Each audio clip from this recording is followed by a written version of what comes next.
Hey, welcome to the Morning Stand-Up. I'm Stacey K, and today I've got a very special guest. He's the host of the podcast Lions Led by Donkeys. We discuss authoritarianism, which country's the rudest, and how much of a joke the military is. Let's get into it.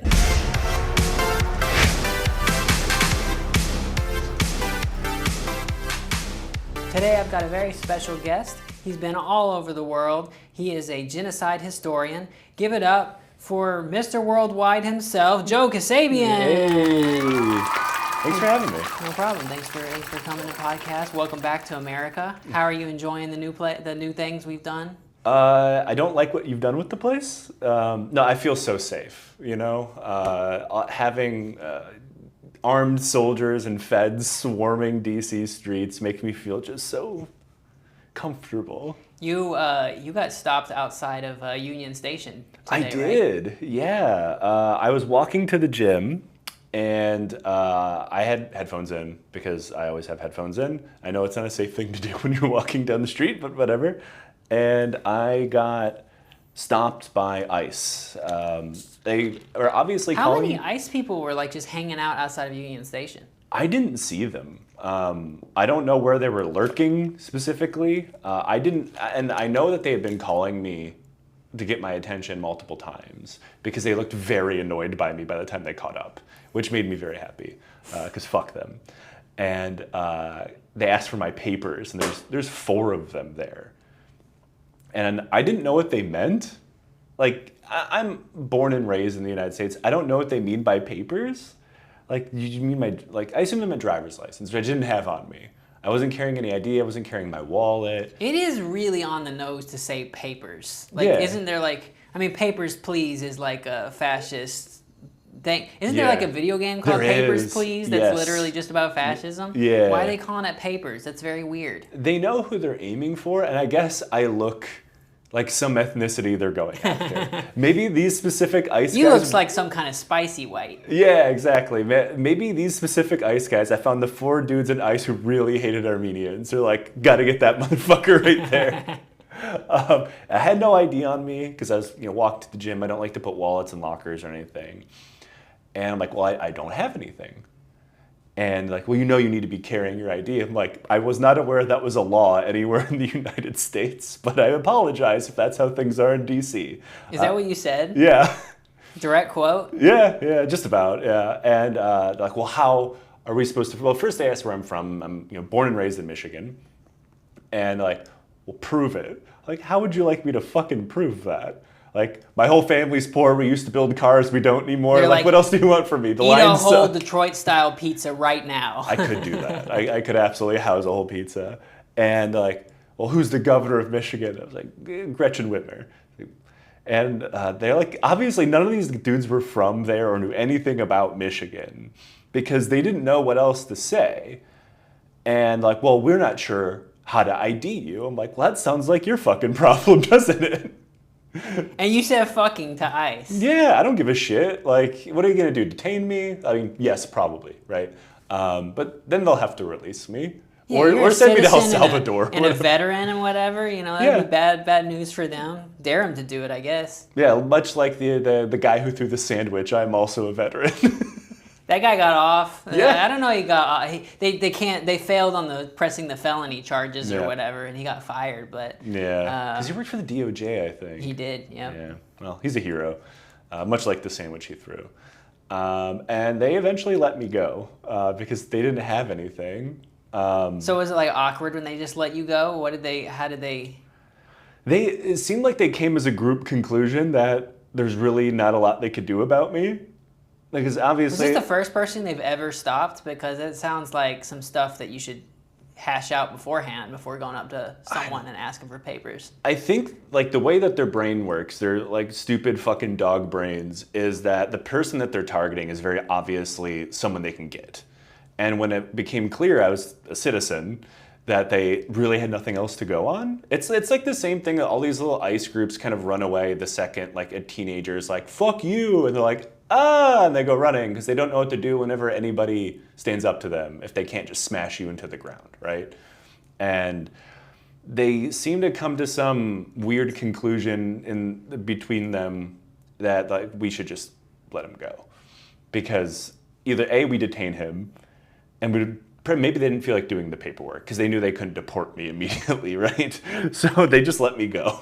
And I just walked out. Do they get to report that they stopped somebody outside of Union Station? You think they have a quota of how many people they need to ask for papers? Almost certainly. They have like a person contact quota. Jesus. I mean, that's all these fucking... I mean, they, quite literally, I think the government said, like, we want X amount of deportations a month. So are they meeting those goals yet? I heard they were lagging behind and Trump was upset. Yeah, I heard they were falling behind, which is why they're starting to just deport people who they can't even legally deport. And like stripping student visas and making shit up like, oh, this person's a criminal, we have to send them to El Salvador. Or... Dude, I went to, Abrego Garcia, he had reported to a federal building in Baltimore on Monday, I think it was. And there was a protest outside, and he was there like talking and stuff. And he had to walk inside the federal building, and he was like praying with his family. I got like a video of it. I just like walked up through the window, and I got a video of him like praying with his family. And then they take him in ICE custody, and then they say they're deporting him to Uganda in 72 hours, which I don't understand like the legality of it. Like, there isn't any. I guess maybe the stay of deportation that he had was for El Salvador specifically, so they're not allowed to send him to El Salvador. But he's like facing charges in Tennessee for transporting illegal immigrants or whatever. Yeah. Because one time he was stopped by cops there, and he had a bunch of people in his car, and that's the evidence they have on him. And that and they didn't even charge him at the time. That was like 10 years ago. They had to pull that out, and they were like, let's get that charge before we bring him back from El Salvador. And then they're saying, like, if you take the plea deal, we'll send you to Costa Rica. If you don't, then we're going to send you to Uganda. So they're sending him to Uganda, but, like, what do we do now with the charge? Like, is he just gonna have to stay there till Trump's gone, or what? I mean, it's hard to say. I mean, the legality of these issues, unfortunately, is like kind of immaterial at this point because they have like complete court capture with the Supreme Court and all these other things. And federal judges have been putting these stop orders on these people that they're deporting, and they're just deporting them anyway. So, and especially when it comes to him, because it became such a media thing, and because like the multiple levels of court were like, you can't do that. They just had it out for him. Like they were saying that he's never coming back to the United States, and calling him a criminal before he was found guilty of anything.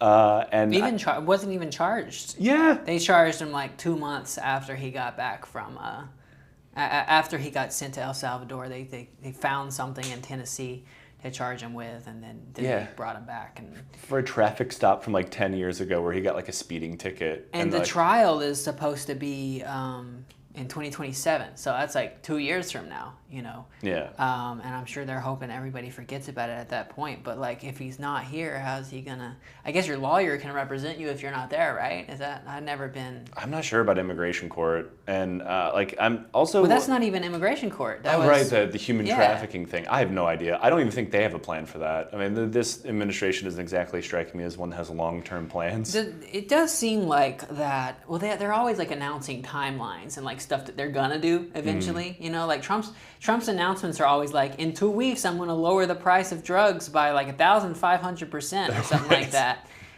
Yeah, I would love to see it. It just feels like the whole.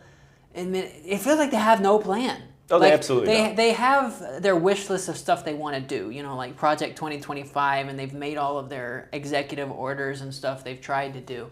But they're like goals of how to actually achieve it and how to like work it through the legal system. Like they're just kind of like, question mark, question mark, question mark. What are we gonna do? Yeah, it's a whole cabinet full of like Fox News hosts. Like they don't know how to actually do anything. And it feels like, you know, it's just the plan is to just come up with new things every week, like new plans we're gonna do, new things to be outraged about, like the Cracker Barrel thing. Yeah. That fucking Trump weighed in on Cracker Barrel. Did he get involved in yes, the yes. He like tweeted a few things about like he truthed a few things about it. Right. But it was like. What? Oh, he photoshopped him. Like they had like I'm sure AI generated thing of him being the guy at the Cracker Barrel. You know, the guy on the barrel. And then it was not too long after that Cracker Barrel were like, okay, we heard you. We're rolling back the logo change. But yeah, just that's what's important to our president. Don't you miss having a president that like you could forget about every now and then?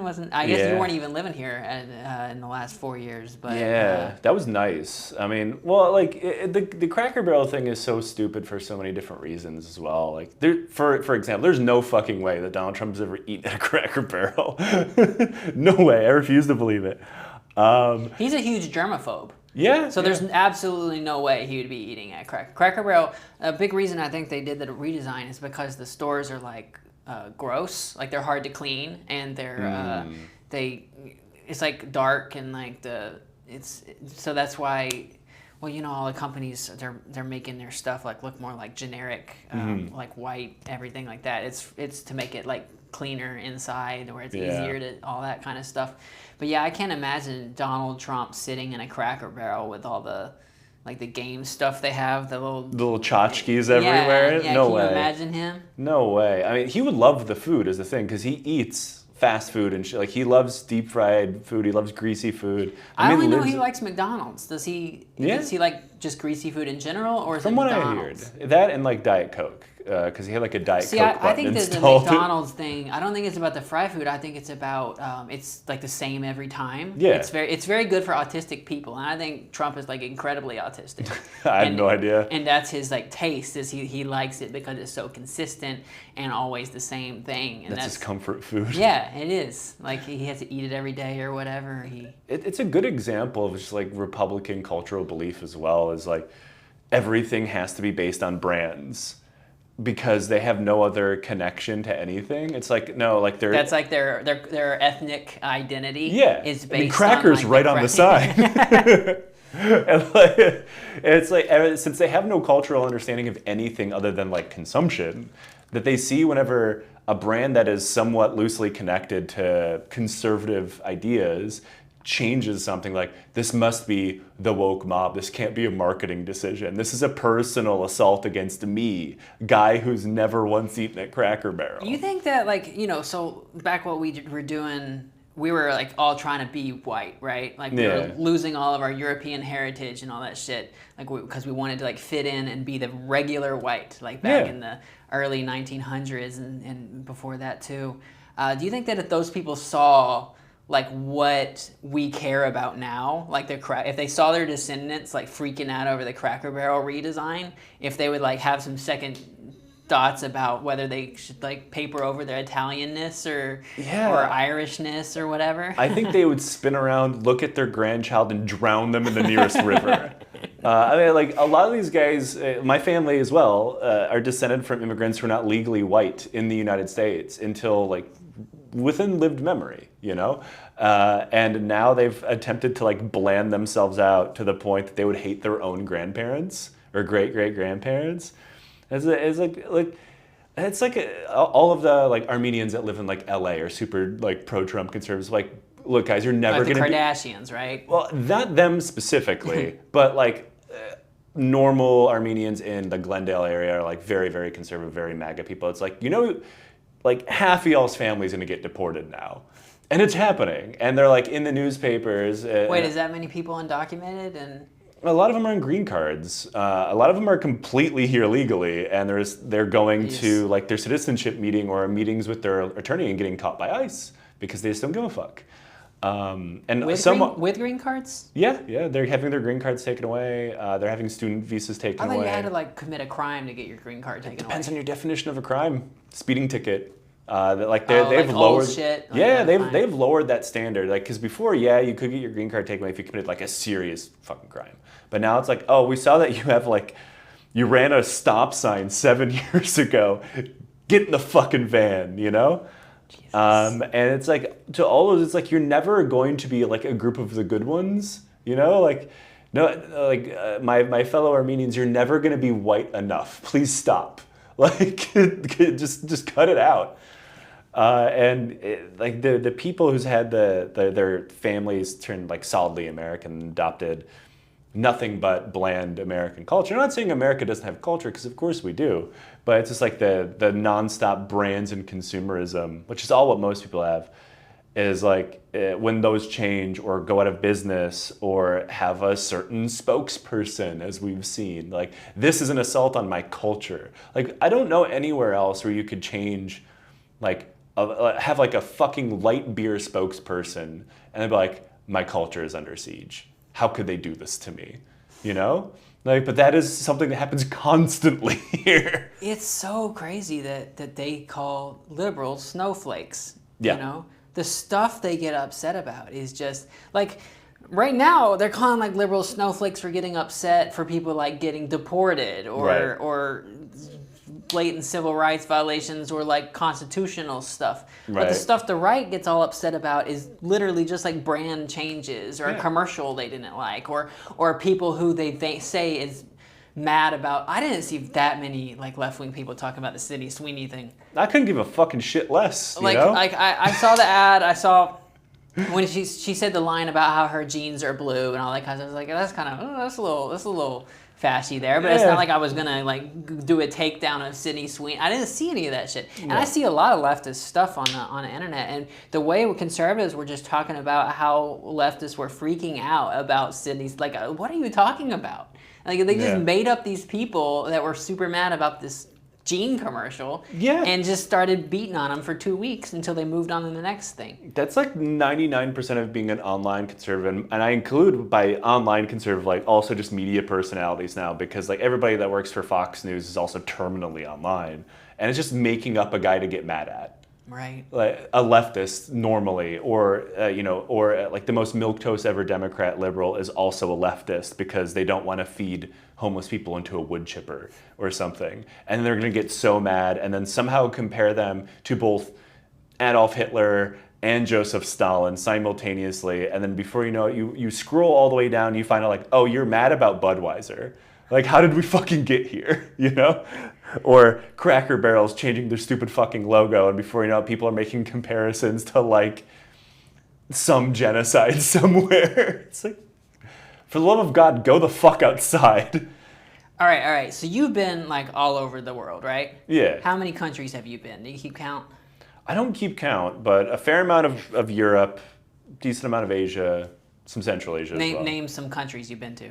The Netherlands, Germany, France, Spain, Portugal, Georgia, Armenia, South Korea, Japan. Have you been to very many Central Asian countries? Kyrgyzstan and Afghanistan. Nice. Yeah. Where else you been? You got some more countries in there, right? Iraq, obviously like the UK, Iceland, Canada. What's the worst country that you've been to? Like the worst user experience. The worst user experience, honestly, Italy is far up the list. Really? Yes. Is it the lack of public bathrooms? No, because I'm used to that, unfortunately. It's just like Italians are really rude, like for no fucking reason. And they're different than the New Jersey Italians, right? Yeah, they would hate each other, for sure. For different reasons, but yeah, like it's like rude to the point that it's like hard to get things done. Italy is a beautiful country. Italian food is wonderful. Italians behind the desk of any establishment are the biggest asshole you've ever met. They give the French a run for their money. So they're worse than the French? In my experience, yeah. How much worse? Like, is it like twice as bad or like close? I would say it's a very close 1 and 2. You know, like I'm sure there's some areas of like Paris, for example, that are worse than some areas of Rome or whatever. But in my overall experience, I think Italians are worse. Not that Italian people are rude, but Italian people behind the desk. Italian service people? Yeah, mean as shit. Because I guess like, you know, customer is always right, never made it to Italy or something like that. Oh, not even close. There's like, fuck the customer is their whole... Yeah, like Western European customer service is in general indifferent, like, which is fine. Like they don't need the American bend over backwards to make you happy thing because we really need tips to survive, which is like a horrible way to have a system. Like for example, I live in the Netherlands and people aren't rude. They're not necessarily like super friendly. They're there to do their job and they're not going to make that job any harder, right? Where it's like, that's most of the case in Western Europe. I mean, the Caucasus is very different, but very similar. Is it because Italy like has a lot of tourists or something, and It they just must hate be. tourists, and they don't want to Yeah. have to interact with these people, or what? And I get it, you know. I wouldn't want to interact with me either. Yeah, but you've been all over the world, and Italy's the worst. Yeah, they're the most aggressively mean about it. Like, for example, I lived in Hawaii for a few years when I was teaching high school, and they deal with tourists all the time. And I never had that experience, and I tried to like not be an annoying. What's the mainly. meanest thing an Italian service person ever did to you? One straight up refused to do their job. So I was there recently, and I had a hotel.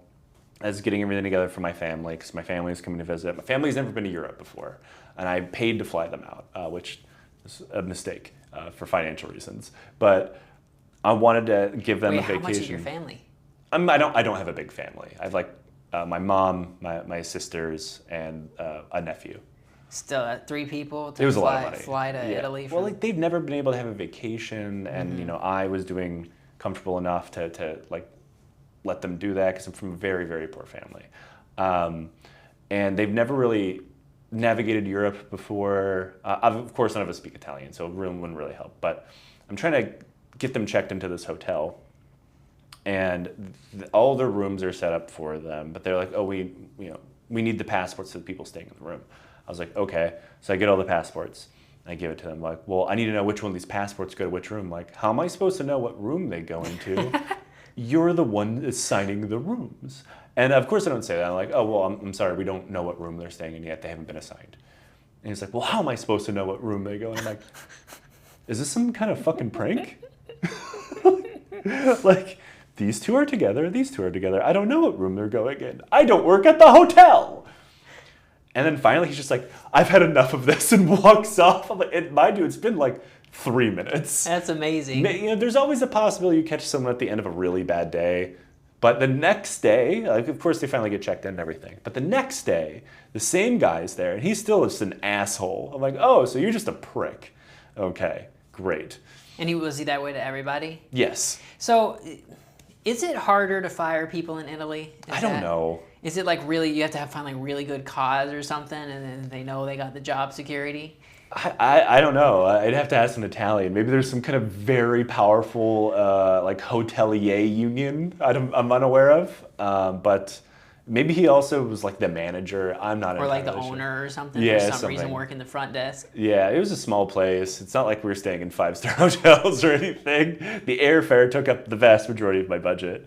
But that was really unpleasant. And it's even worse because like I'm trying to show like my family, hey, aren't vacations nice? You know, It's not scary out here, see? Yeah. And then they Europe's not all immediately that meet the bad. biggest piece of shit Italy has to offer. I'm like, shit, sorry.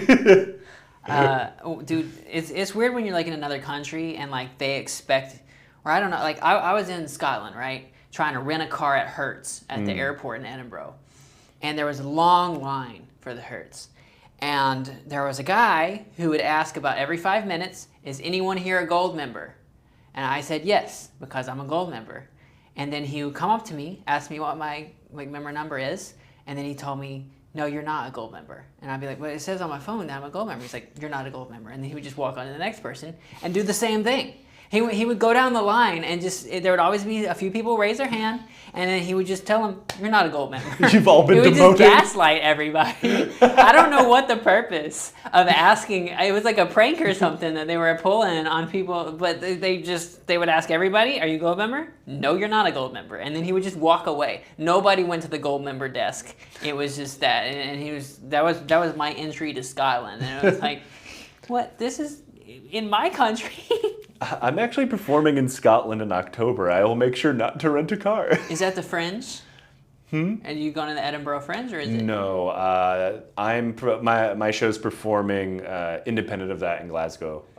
Wanted to do the Fringe, but like our schedules were just too fucked up. I'm probably gonna do the Fringe next year, which I've heard is an experience. I've heard only horrible things Me from too. the Fringe. Yeah. Every single comedian that I've talked to has done the Fringe, has said it's been like the worst experience of their lives. Universally, that's what and I've like been told. for some reason they all do it because like it looks good on your resume or something. I don't know why. Why? There's not like a bunch of people in Scotland you need to impress to like make it in the comedy scene or anything like that. No. They're all in New York. Why are you going to Scotland? So I don't think I'll do it. It'll cost a lot of money, but I do love Scotland. The venues are dog shit, famously. Dude, my friend Robin Tran, she did a shipping crate.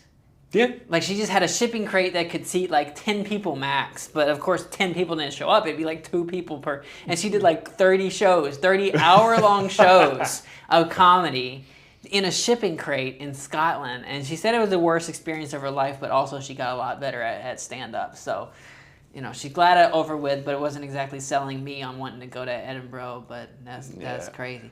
So, okay, so... Had you traveled outside the country before you joined the military, or was the military what started it? Just Canada, because since I grew up in Michigan back then, you didn't even need a passport. Go across. And there's something of a Michigander Hajj situation. When you turn 19, you all go across, because the drinking age in Canada is 19. You cross the border, get absolutely plastered, and probably get arrested. So I've also done that. Did you get arrested? No, my brother did. Oh, nice. Yeah, he got arrested for illegally attempting to cross the border back into the United States. Nice. Because he decided it'd be a really good idea to swim across the Detroit River, which you should never do. How big is that river? It's too big to swim across. Is he like an Olympic swimmer? Not even close. He's just a stoner. He was drunk? Yeah, we were stoned, drunk, you name it. Thankfully, did they have to rescue him? No, they arrested him before they had to rescue him. They just pull up next to him and pluck him out of the water. It's like, oh, that's good. He's not going to die. That's crazy. He also loudly announced to the gathered Windsor police in the air, like, I'm gonna fucking swim! And they just watched him go for it, and they're like... Did they just call it in? Yeah, it's probably not even the first time it's happened this week, you know? I bet that happens all the time, yeah. Yeah, it's another American in the river. Go get him. They think they're good swimmers, but... Yeah. So, okay, but you joined the military when you were a teenager, right? I did. You wanted to see the world? You wanted them to pay for your college? Mostly the college, yeah. I wanted 2 things. I wanted to get the fuck out of Detroit, and I wanted to be able to pay for my education because I'm the youngest of my family, and like I watched my sister go into massive amounts of debt to go to university, and I decided that was probably a bad idea. And also, again, mostly get me out of Detroit before I go to prison. And Detroit was pretty bad back then, wasn't it? In 2005, it was not the worst it's ever been, but it's much better now. What were the worst times in Detroit's history? Oh, that's at least the last 50 years. I think the whole thing. Pretty much since like the 60s on, it was pretty bad with like white flight situation. A lot of the factories hit pretty hard in the recession too, right? Like that too. Yeah, it was just like one thing after. It was the definition of kicking someone while they're down, and then the factories closed down. Like there was in my family, pretty much everybody just went and worked in auto factories. And you didn't need to go to university, just go work in the factory. You made really good money. It was a union job. You get a pension. It was wonderful. And then overnight, all gone. Like my father, who worked at the Wixom factory, it was like hundreds of thousands of people worked in this factory. Generations even. Like his father worked there. Like his brothers worked there. This factory is so big it has its own police and fire departments inside. Ironically, also its own public transportation inside the factory. Do you have any family members who died in the factory? No. I had an uncle lose a finger and part of his ear. I'm not sure how that one happened. Did he get like compensation for that? Yeah. Nice. Yeah, the union was really good to its workers. And then suddenly they showed up to work one day, factory's locked. They were all laid off. What year was that? I believe for my dad it was like the mid-90s. And then the town around it, of course, suddenly all these dudes are out of work. And then the auxiliary factories who work for like contract for the bigger factories also go out of business. So more people lose. It's like a domino effect. Yeah. Cascading failure across society. And then, by the time I'm in high school, okay, shit, now I have to go to college. There's no other options. And my family certainly can't afford it. And because I was at a underprivileged school, there's always military recruiters there, Mm-hmm. So I was like, yeah, fuck it, let's go, do a couple of years. And why did you pick the Army out of all the branches? I don't know. I don't have a good answer for that. You don't even know? No. You picked the worst one? Well, Marines are worse. But yeah. I knew I didn't want to join the Marines. Yeah. I knew a lot of Marines, that people who joined it. half of them killed themselves. Yeah, it's a sliding scale. I'd rather have joined the Air Force than Navy. And I should have learned something here because I actually went to their office and they were all out at lunch and their offices were closed. The Air Force and Navy? Yeah. But the Army recruiter was there. Yes, working over lunch. And that should have been the first thing they tell me, like, don't join this fucking branch. It's going to hurt. And so I enlisted. I was 17. I needed my mom's permission. That's crazy. Yeah. And then what did you do in the Army? What was your... Did you drive trucks or you... I was a tank crewman. But because, it's modern times and we weren't fighting Russia or whatever, there's not a lot of use for tank crewmen, so I was effectively infantry the whole time. They didn't tell me about that part. So you didn't ride around in a tank ever? Just for training. Just for training? Yeah. And then you never got to do it for fun? Nope. They don't even have... I imagined at our bases we would just drive tanks around sometimes the place every now and then to make sure they still work. Oh, sometimes. Every Monday, you'd have to go down to like the big parking lot where they all are and make sure they still work, drive them around, whatever. And like sometimes you go out to the field and actually train, shoot the cannons, drive around, do like, flip Uis in the mud and shit. But it's only if you're in a tank unit. I was in a tank unit for 8 months out of 8 years. Jeez. Yeah, they don't tell you that part. It's like, yeah, we'll totally let you enlist, do something cool, but then you're absolutely going to do a job you fucking hate that we need you to do. And you were in the Army for 8 years, right? Yep. And then how hard is it to get out? Oh, it's really easy. If you're an enlisted person, like not an officer, you just let your contract run out. How long is a contract? Normally like 3 to 8 years, depending on your job. I re-enlisted once because by the time my first contract was over, I wasn't even 21. And I had no fucking idea what I wanted to do. Weren't you going to go on do college, though? I planned on it, but that was also right. My first contract was due to run out right when the recession hit. And that sounded really scary to me, person who, because in the Army, you don't really grow up.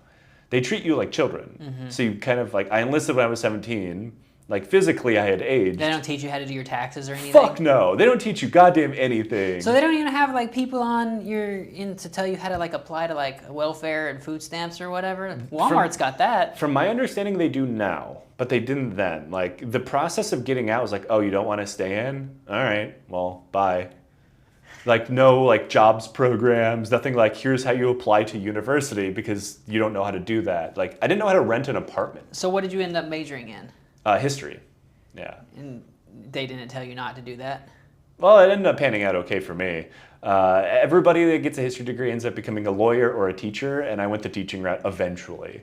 But I ended up becoming a firefighter and a paramedic first because that actually pays the bills, unlike being... Wait, so you were in the Army for 8 years and then you were a paramedic. Yeah. Was that after school you became a paramedic? I got hired in Texas, and the agency that I worked for, you had to be a paramedic. So they just put me through school as a year long.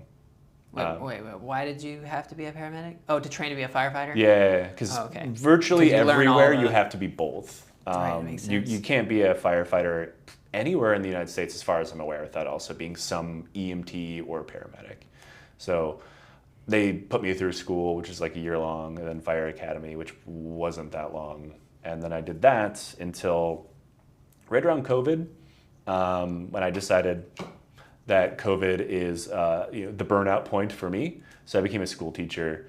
Like a elementary school or high school or high school. College? Yeah, I taught high school in Waianae, Hawaii.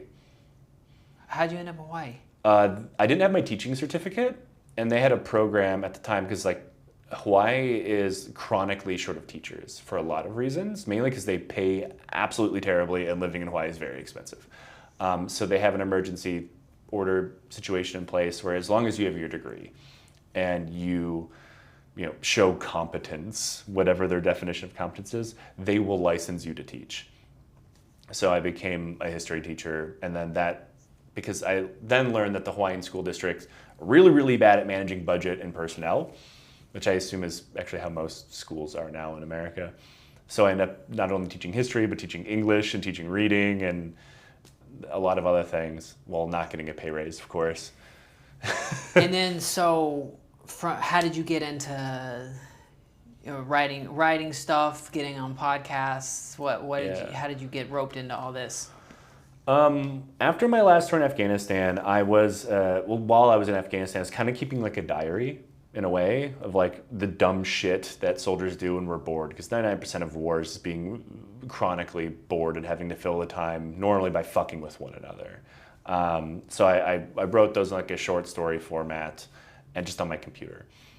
And because you have no privacy, someone eventually just went onto my computer because they were always wondering what the fuck I was typing, and read it, thought it was very funny, and sent it to their wife back home without my permission. And then their wife sent it to the other wives, sent it to whoever. And before I knew it, there was like 100 people reading this stupid fucking diary about dudes like not washing their hands before they're eating and now they have diarrhea, or like getting pink eye and jerking off way too much, and virtually none of it is about the war, right? So you just wrote like a first-hand account of fucking around in the military, and they thought it was hilarious. Yeah. Did they think you were hilarious, or did they think, like, did they actually like it? They did like it at first. And then they decided, like, look, you're the smart one. You should turn this into a book. This is the low bar that we have in the military, where I'm the smart one. I was like, yeah, fine. And so I get out and, you know, I'm working normal jobs, paying my bills. And at the same time, I'm working on my first book, which ended up being called The Hooligans of Kandahar.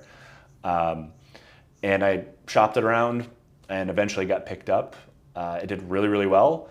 A couple people threatened me with lawsuits with how they approved. From the military that you were talking about? Yeah. One person in particular I really didn't like. Wash his hands or whatever? No, those guys didn't care. It was like our superiors didn't like how we were complaining about the them. Unit and stuff like that? Yeah. Despite the fact everybody in that book has a nickname other than me. So like, well, they're all like, oh, these characters are, you know, chain smoking, like accidentally giving themselves diarrhea and jerking off way too much. Like, my name is all over it. Like, I don't know why they're offended. My mom read that book and I was like, oh no, like you're about to learn way too much about your baby boy. But the lawsuit didn't pan out, of course, otherwise I wouldn't be sitting here. And eventually I'm shopping the book around for media purposes, and a podcast called Hell of a Way to Die, which is hosted by two anti-war veterans, found my book, invited me on. I hadn't really even been listening to podcasts at that point. This is probably back in 2017, 16. And I decided, hey, that seems fun. And a friend of mine at the time, we would like to spend our time after work drinking and watching really bad History Channel documentaries and making fun of them. And one of our partners at the time was like, y'all need to shut the fuck up or create a podcast or something, because I'm sick of hearing you. So we did the unfortunate thing and started a podcast. And this is 2018, with like $20 or whatever. And then over time, through all of my career changes, all of my writing, the podcast, like I was doing my day job and doing my podcast afterwards. And then in 2021, I got laid off by the Hawaiian school district because they ran out of money. What? Yeah. They brought me to laid off teachers? Oh yeah. They started from the lowest seniority and worked their way up. So I was like the first one out the door. So how big were their class sizes? My class sizes is probably about 30. Yeah, but then how many people they laid? That's crazy. I'm not sure. I never heard of schools laying people off. Mm-hmm. Hawaii, it's quite normal, unfortunately. And at that point, I was like, well, I could go down to Honolulu and try to work for the fire department. And then, you know, I was looking at my finances and how expensive Hawaii is. Like, oh boy, how am I gonna fucking pay rent? And I decided, like, well, I suddenly have a lot of free time. Maybe I just need to like focus on the show full time. And it thankfully panned out really well. So this is a podcast you've been working on the whole time? Yeah, since 2018. Lions Led by Donkeys? Yep. And so how many episodes? You do it like weekly? We do a weekly free episode, and then we do 4 Patreon episodes every month. That's expanded quite a lot since then. So you do 4 free episodes a month, and then 4... Yeah, 4 to 6 free episodes, because obviously like some months are long. Every Monday, and this podcast is you. Are you the one reading the stuff, or is it? Yeah. And I do all the research and riffs a lot about it, and you know, joke and stuff. Where do you find the stuff that you put? How many episodes is that? Like 700, something like that? I think we're at like 370 now. Someone that's gonna like, you don't even know how many your own fucking podcasts you put out. I think we're almost at 400. I think. So, yeah, but how do you find all that? stuff to make it like interesting? Is it boring some weeks? No, because the thing that makes an episode for me is what do I like enough? You know, I never like I do take suggestions from listeners, but mostly it's like what entertains me, and then I try to research that the best I can, and with decent sources, of course. And then make a entertaining narrative that makes people like give a shit about history, because I love history, and one of the things that people have always told me is like history is boring. I'm like, no, your fucking teacher just sucks. Yeah, you know. right.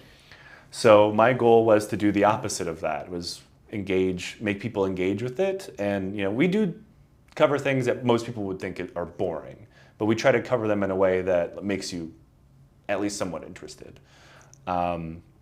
And going off of a lot of military history and political history, like there's so many things that have happened that on a weekly basis you can probably think of something, because there's always a part of military history specifically that always got glossed over, in especially our American education, where they take out everybody's flaws, how much of a weird fucking guy they were, how people probably like almost certainly tripped over their own feet into victory, that we don't cut out. And that makes what a lot of people find boring very interesting, is like, because we're kind of taught like this great man of history bullshit, when most of those great men were horribly vile, or in the best case scenario, really fucking weird.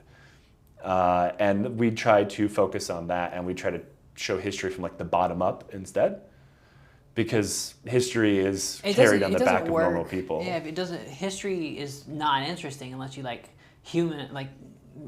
have the human element in there, and like if you just like covering the wars or whatever, but I like interesting stuff like George Washington didn't believe that he could die. Yeah. So he would just like stand there and let bullets go by him, because he had this crazy belief that he could literally not die. Yeah, he had this idea of God's providence, or the fact that he was ripping off the colonial government. Like everybody always talks about like, oh, George Washington never even took his salary as a general, which is true.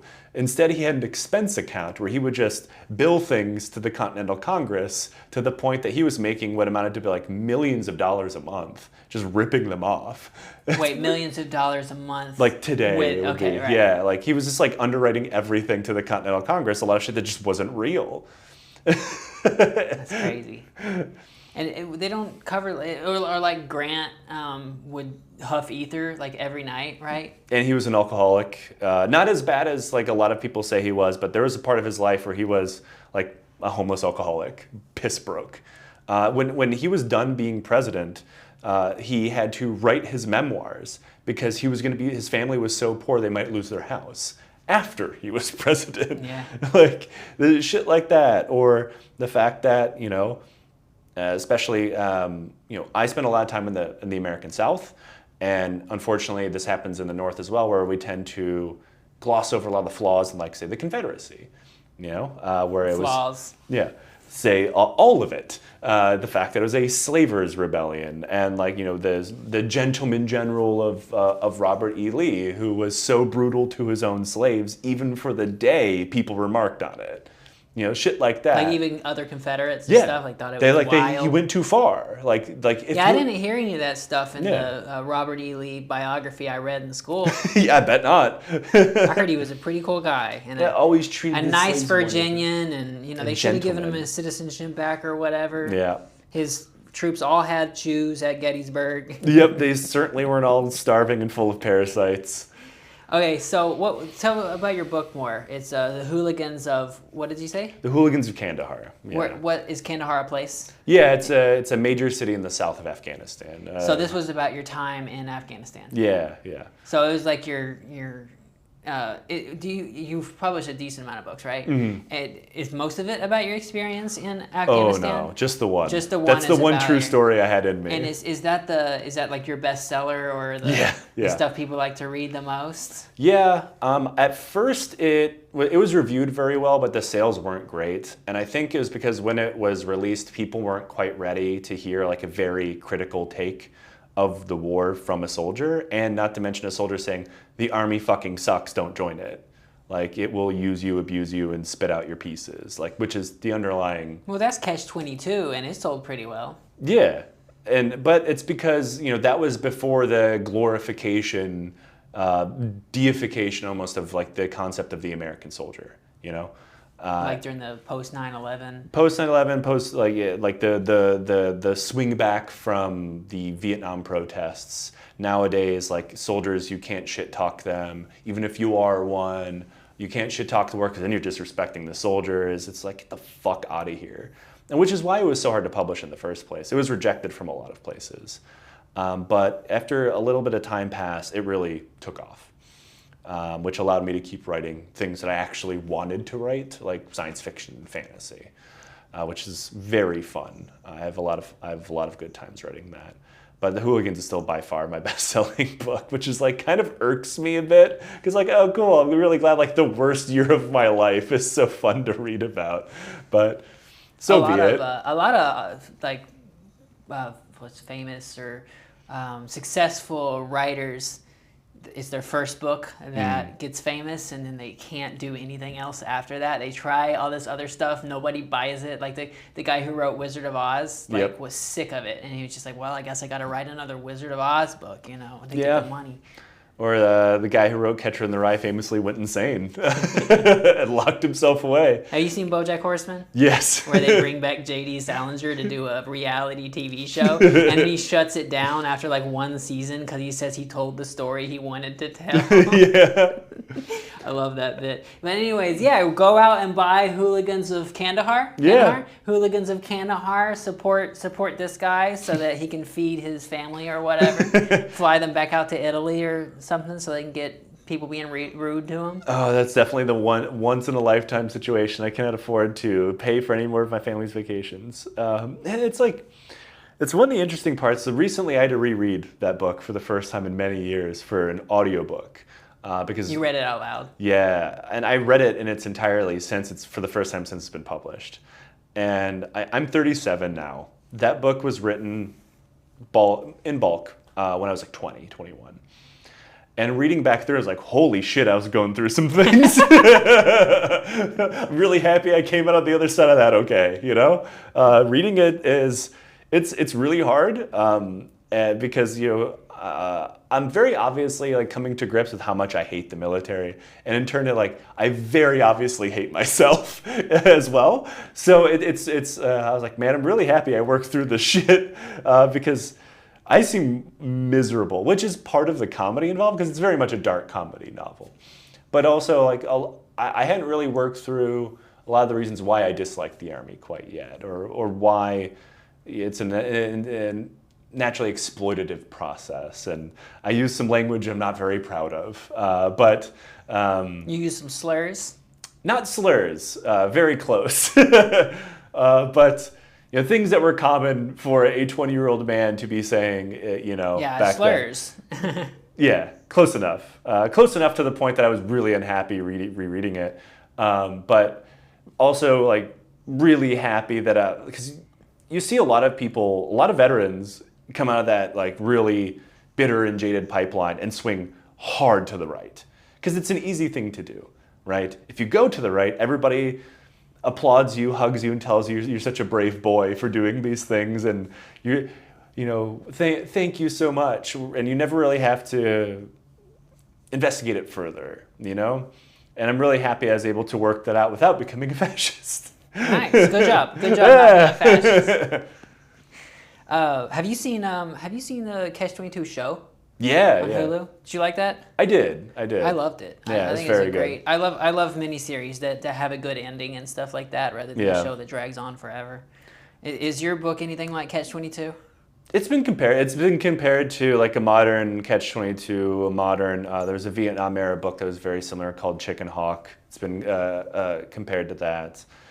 It's been unfavorably compared to a few other things, but only because I think the language used in it, like a lot of swearing and stuff like that, because it's soldiers. But I think Catch-22 is an apt comparison, though Catch-22 isn't necessarily a true story, but the same underlying energy, I think. I mean, I imagine a lot of it kind of close to what happened, and you change all the names and some of the details and stuff to anonymize. It's hard to come up with good bits in real, on your own, Some of the craziest stuff is stuff that kind of actually did happen, but you can't really say it. I think the only thing that I edited out of the book is something I'll freely talk about now, because at the time, one guy who was still in the army was like, "Please don't put that in the book." I was like, "Okay, fine." And it was because was it about him cheating on his wife or something like that? Oh no, I definitely would have put that in the book. It was we were all smoking a crazy amount of weed in Afghanistan as well, and they're like, "Oh, just please don't put that in there." What year was that? This would have been in. What year was the book? The book came out in 2017. Why was the guy not wanting to put about the weed? Because it was illegal back in the, especially. Well, he was still in the army. Yeah. Oh, he's still. Okay. And I mean, like again, he has a nickname, but he's still worried that like they'll find out. Which, to be fair, a lot of people did find out because a lot of people were so dumb that they're like, "Look, I'm in this book that this guy wrote and went through a lot of effort to make sure only he is identifiable." It's like, "Yeah, you stupid motherfuckers." But I've had to write people out of jokes. Before, even whenever it was like a nickname, I had to like stop telling jokes because someone was like, they might find out that it was me or whatever, and it sucks. It's like people. I'm. It's a little different for me, I guess, because I'm a comedian and I'm also trans. So I have some girl. It's called going stealth, where they like get their surgeries and then they just hide the fact that they're trans forever. And I'm like too tall to do that. I'm like 5'10", you know. Like even if you're cis at this point and you're 5'10", people are gonna start thinking you're trans. So I've always been not worried about that. But I have friends that are like go stealth and they like basically cut off contact with me because they don't want to be associated with someone who might like out them because of if you know me, it's like a clock, you know. So. Wow, I never thought of that. But I've had to like completely like cut jokes because they were worried that someone might find out from some certain details and all that kind of shit. And some of it, like, honestly, I need to rewrite some of my jokes to, I usually talk about, like, my friend did, but I just need to say that it happened to me instead. Yeah. And then that way it'll work, but. Yeah, that could work. I've definitely, like, while doing, like, the live shows and stuff and telling a joke that was, like, definitely it was a friend that did it or like my brother, and I'm like, I'll just say it was me because it's also funnier. It's usually a better story if you say it's about you. Yeah.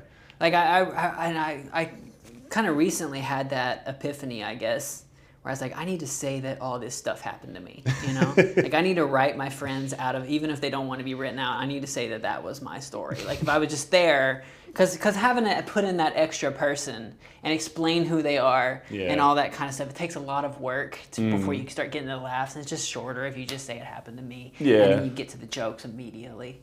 Anyways, I got questions I'm supposed to ask you. Let me see. All right. We've already kind of touched on some of this stuff. Okay, I was supposed to ask. Would you rather eat horse meat with Napoleon in Russia or smoke opium-laced cigarettes with the Voyage of the Damned?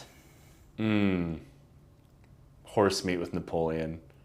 Okay, first of all, so I didn't write this. Why are they eating horse? I guess because times was tough and you had to kill some horses. Yeah, they were all freezing to death and running out of food. Was that like a delicacy in the... I think any food was a delicacy at the time. But you know, if you're going to end up freezing to death and having to eat horse meat, sitting down with the Emperor of France, at least you know that starving meal was cooked correctly and it probably tastes pretty good. Did Napoleon like regularly eat with different dudes, or? He was pretty well known for being like a soldier's general. Like he'd remember soldiers like first names and their families and like tour around and hang out with people. So you would rather do that than smoke opium-laced cigarettes?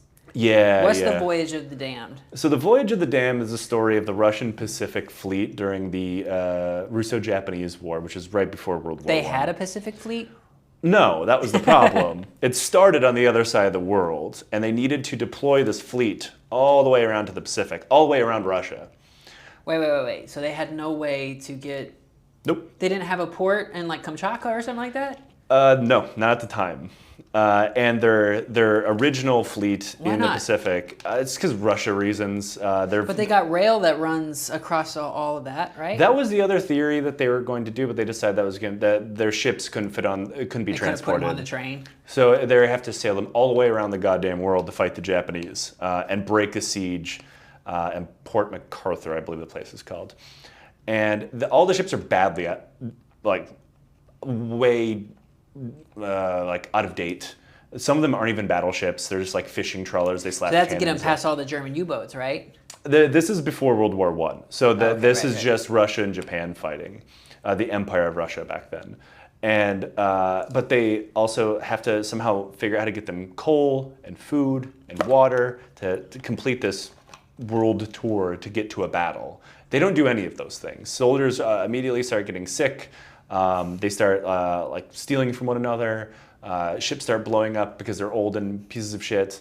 It takes months. At one point, they stop and take on like exotic animals in like I think it was Madagascar, because they thought it would be good for sailors' morale. They bring like parrots. Let's get some lemurs. Yeah, and a crocodile takes over a ship and starts eating people. There's this wild chameleons everywhere. Yeah, a lot of sailors get STDs and start spreading them around. Also opium. So everybody's ripped out of their minds on opium. So how many ships was this?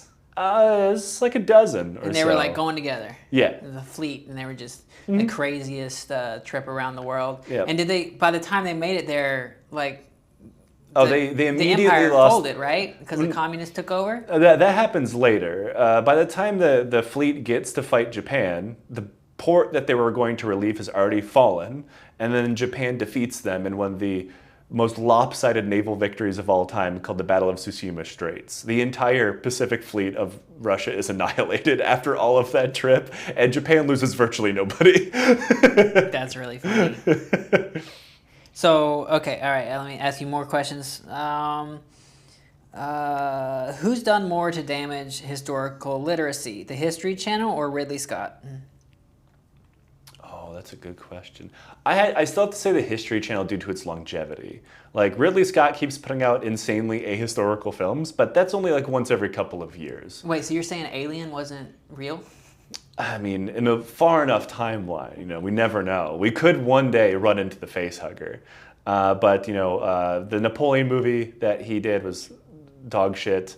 Gladiator, dog shit. I mean, as films, they're entertaining. I was excited to watch Napoleon, but then I heard that it was basically a British POV of Napoleon. I was like, oh, that's a really good way of coming across it. Yeah. Joaquin Phoenix also just didn't do a good job. He kind of slept, but then again, you can't really tell what you're going to get out of him. But History Channel by far, because it has been in the business of cranking out history slop for as long as I've been alive. What kind of history slop? I mean, the Nazis could have won the war, that kind of stuff? And kind of carrying a lot of weight for Nazis, like the clean Wehrmacht theory was 100% a thing that they love to talk about, how like only the SS was bad in Germany, everybody else were just soldiers doing their job, which is not fucking true. How like, you know, maybe Hitler was still alive at some point. I actually got contacted by the History Channel. The NDA is expired now, so I can talk about it. They wanted me to be a presenter on a show, which is funny because I'm not an on-camera person, as I'm sure the people watching this can tell. I am very rarely on camera.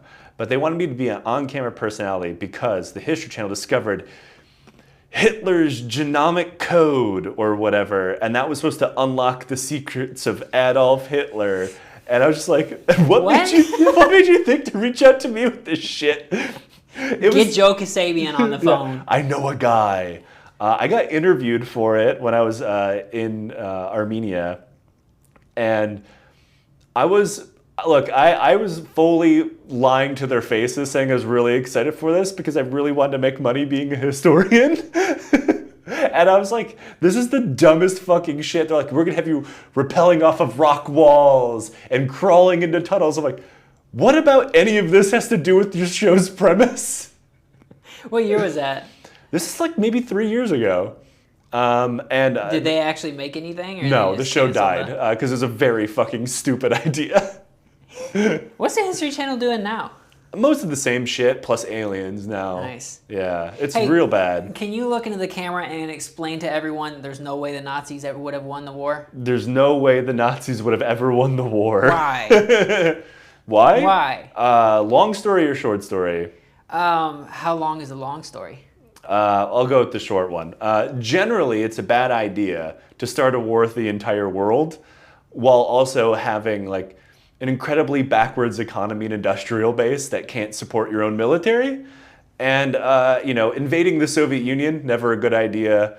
Feeding 1 million of your young men into a meat grinder when everyone around you is also at war with you, not a good idea. All their generals were very fucking stupid. Hitler was only ever a corporal in the German Imperial military and had no idea about military tactics.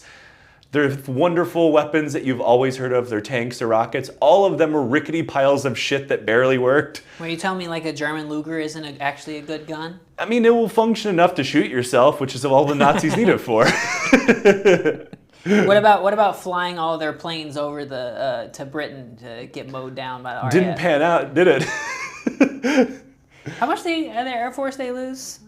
During the Battle of Britain? Yeah. A lot of it. And more importantly than just losing planes, right? Because you can rebuild planes if you're not Germany because they're hemorrhaging their industrial base. What you're losing is experience in pilots. Right. So after slamming their pilots and their experienced military over and over and over again into catastrophic defeats, by the time the war returns to Western Europe, they're being commanded by inexperienced children mostly, and pilots with no experience that are quickly getting mowed down by some like dude who's been piloting for 15 minutes from Omaha, you know? Like it was burning a candle on both ends, but with flamethrowers. It was never going to work out.